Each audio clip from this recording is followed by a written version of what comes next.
ایک طرف تو شمیم کشف کی پڑھائی چھڑوا کے بہت خوش ہے کہ بالآخر اس کا ٹارگٹ اچیو ہو گیا، کیونکہ وہ کسی طور کشف کو ڈاکٹر بنتے ہوئے نہیں دیکھ سکتی تھی، اور اب اس کا دوسرا ٹارگٹ یہ ہے کہ صادق کو اس گھر سے کیسے نکالنا ہے، جبکہ نسیم تو صادق کو گھر داماد بنانے پہ بضد ہے۔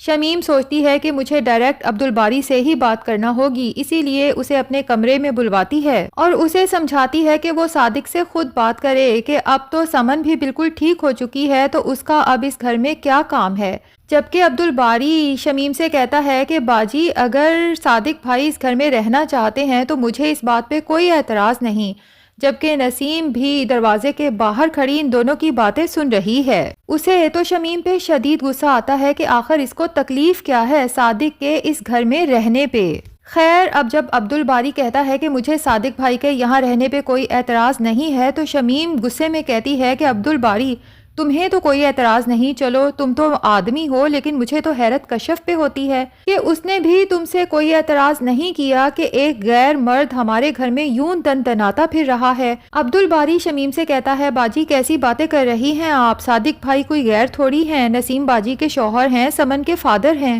تو شمیم کون سا پیچھے ہٹنے والی ہے، عبدالباری سے کہتی ہے کہ کشف کو اور تمہیں کوئی اعتراض نہیں، مجھے تو حیرت ہے اس صادق پہ کہ اسے بھی کوئی حیا نہیں ہے کہ تمہاری جوان جہان بیوی جبکہ اب تو وہ امید سے بھی ہے، تو کیا صادق کو شرم نہیں آنی چاہیے کہ وہ تمہاری بیوی کو اس حالت میں گھر میں گھومتے پھرتے دیکھے گا؟ اور پھر کہتی ہے مجھے یقین ہے کشف اپنے منہ سے نہیں کہتی، لیکن اسے یقیناً صادق کا یہاں رہنا برا ضرور لگتا ہوگا۔ میں تو کہتی ہوں تم ایک دفعہ عبدالباری کشف سے کھل کے بات کرو، اگر تو کشف اعتراض کرتی ہے تو تم صاف نسیم سے بات کرو کہ اپنے شوہر کو یہاں سے لے اور اپنے گھر چلتی بنے، کون سا اس کا گھر نہیں ہے، جان بوجھ کے اپنے شوہر کو لے کے یہاں بیٹھی ہوئی ہے۔ عبدالباری شمیم سے کہتا ہے ٹھیک ہے باجی میں کشف سے بات کر کے دیکھتا ہوں، جبکہ باہر کھڑی نسیم بھی پلان کر لیتی ہے کہ اب میں بھی کچھ ایسا کروں گی کہ نہ صرف کشف بلکہ یہ عبدالباری جو شمیم باجی کے گن گاتا پھر رہا ہے ایسے اس کے خلاف ہوں گے کہ شمیم باجی منہ چھپاتی پھریں گی۔ اب اس سے پہلے کہ عبدالباری کشف سے بات کرے نسیم پہلے ہی کشف کے پاس پہنچ جاتی ہے، بڑی میٹھی بن کے اس سے بات کرتی ہے کہ کشف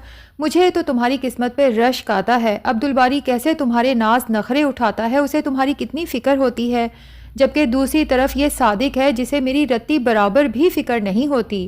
میں نے اسی لیے اسے سمن کے بہانے یہیں روک لیا ہے کہ جب تم لوگوں کو دیکھے گا، عبدالباری کو دیکھے گا کہ وہ اپنی بیوی کی کیسے قدر کرتا ہے تو اسے بھی کچھ احساس ہوگا اور میری قدر کرنے لگے گا۔ اب دیکھو نا تمہارے سامنے ہی ہے کہ میں گھر کے سارے کام کرتی ہوں، میں اپنے گھر میں بھی یوں ہی سارے کام کرتی تھی، لیکن پتہ نہیں میری ساس صادق کو ایسی کیا پٹی پڑھاتی تھی کہ اسے میرے کام نظر ہی نہیں آتے تھے، اسی لیے میں نے سوچا کچھ دن یہاں رہوں گی، صادق میرے کام دیکھے گا تو شاید اسے میرا کچھ احساس ہونا شروع ہو۔ اور پھر کشف سے کہتی ہے کشف تم مجھے بتا دو اگر تمہیں صادق کے یہاں رہنے پہ کوئی اعتراض ہے تو میں اسے واپس بھیج دیتی ہوں، جس پہ کشف فوراً کہتی ہے کہ نہیں نہیں نسیم باجی، بھلا مجھے صادق بھائی کے یہاں رہنے پہ کیوں کر اعتراض ہونے لگا، بلکہ اچھا ہے کہ ان کی وجہ سے سمن کی ذہنی حالت بھی اب کافی حد تک بہتر ہو چکی ہے۔ اب نسیم کشف کے اور عبدالباری کے سارے کام بھی خود بھاگ بھاگ کے کرتی ہے تاکہ عبدالباری کو بھی نظر آ جائے کہ شمیم سے زیادہ تو نسیم اس کی بیوی کا اس حالت میں خیال رکھ رہی ہے۔ اب شمیم بھی یہ بات نوٹ کرتی ہے کہ نسیم کچھ زیادہ ہی کشف اور عبدالباری کے آگے پیچھے گھوم رہی ہے، کشف کو تو کچھ زیادہ ہی سر پہ چڑھا رکھا ہے،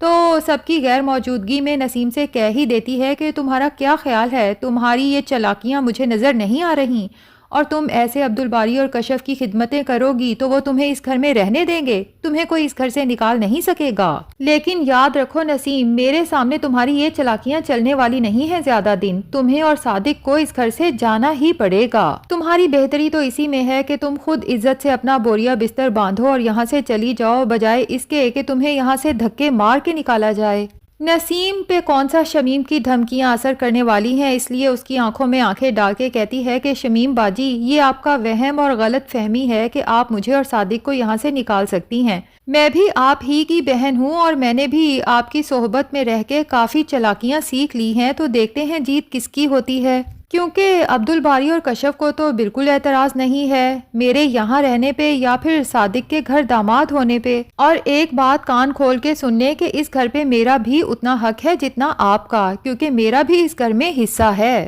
دوسری طرف کشف تو دوہری تکلیف میں مبتلا ہے، ایک طرف پاؤں کی موچ اور دوسری طرف تمام گھر والوں کا پریشر کہ اب وہ اسٹڈیز سے 1 سال کی بریک لے لے۔ کشف سوچتی ہے کہ میرا ڈاکٹر بننے کا خواب جیسے ہی پورا ہونے والا تھا، منزل میرے سامنے کھڑی تھی تو سب گھر والے مجھے اس سے دور کرنے کی کوشش کر رہے ہیں۔ بہرحال اب وہ اپنے پاؤں کی پٹی بھی تکلیف میں خود ہی تبدیل کرتی ہے اور عبدالباری یہ سب دیکھ لیتا ہے تو اسے بہت اذیت ہوتی ہے۔ کشف سے کہتا ہے کہ کشف، تم مجھے بھی تو اپنے یہ کام کہہ سکتی ہو، آخر اپنے کس لیے ہوتے ہیں؟ تکلیف میں کام آنے کے لیے ہوتے ہیں نا۔ جس پہ کشف عبدالباری سے کہتی ہے کہ عبدالباری، تم نے بالکل ٹھیک کہا،